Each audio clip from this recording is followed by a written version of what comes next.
Et voici le journal en détail. Le président Abdel Fattah el-Sisi a affirmé que l'Égypte allait déployer tous les efforts pour soutenir l'action arabe commune et soutenir les démarches du développement dans son discours devant la 32e réunion annuelle de la Ligue arabe à Jeddah en Arabie Saoudite.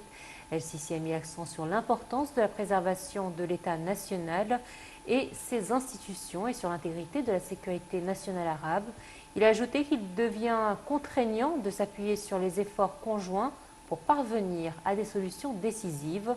Le président el-Sisi a commencé son discours par remercier le roi Salman Ben Abdelaziz El Saoud et le prince héritier et premier ministre Mohammed Ben Salman pour l'accueil chaleureux. Il a également souligné son appréciation des efforts du président algérien Abdelmejid Tebboune pour soutenir l'action arabe commune durant la présidence de l'Algérie au sommet arabe. Concernant la question palestinienne, le président el-Sisi a assuré que l'Égypte continuait ses efforts pour instaurer le calme dans les territoires palestiniens occupés, surtout après la récente escalade. Il a réitéré que l'Égypte soutenait toujours la solution stratégique d'une paix juste et globale à travers l'initiative de paix arabe. En marge de sa participation au sommet arabe, le président Abdel Fattah el-Sisi a reçu aujourd'hui dans sa résidence à Jeddah le président tunisien Kais Saïd, a indiqué le porte-parole de la présidence, le conseiller Ahmed Fahmi. Au cours de la rencontre, le président el-Sisi s'est félicité des relations étroites et historiques qui unissent les deux pays frères au niveau officiel et populaire, souhaitant plein de succès à la Tunisie sous la direction de Kais Saïd en ce moment important de l'histoire du peuple tunisien.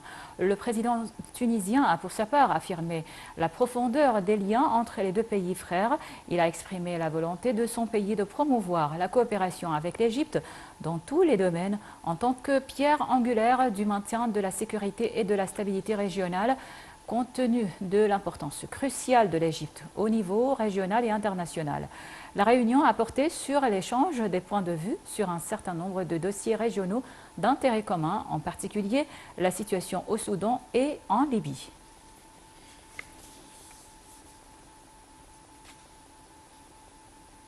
Le président Abdel Fattah el-Sisi a également reçu à sa résidence à Jeddah le premier ministre libanais Najib Mikati.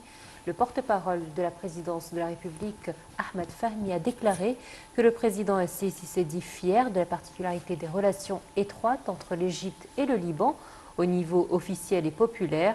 Le chef de l'État a exprimé ses sincères vœux au succès de la gestion des travaux du gouvernement libanais pendant cette période délicate de l'histoire du pays, de sorte à répondre aux aspirations du peuple libanais. Pour sa part, Mikati a apprécié les relations fraternelles distinguées entre les deux pays, exprimant l'appréciation du Liban quant à l'Égypte et son rôle en tant que pilier fondamental dans le soutien et le maintien de la stabilité au Liban et dans la région arabe. Le chef du gouvernement libanais a également loué l'expérience égyptienne dans le développement, affirmant qu'elle constitue un modèle à suivre dans la région.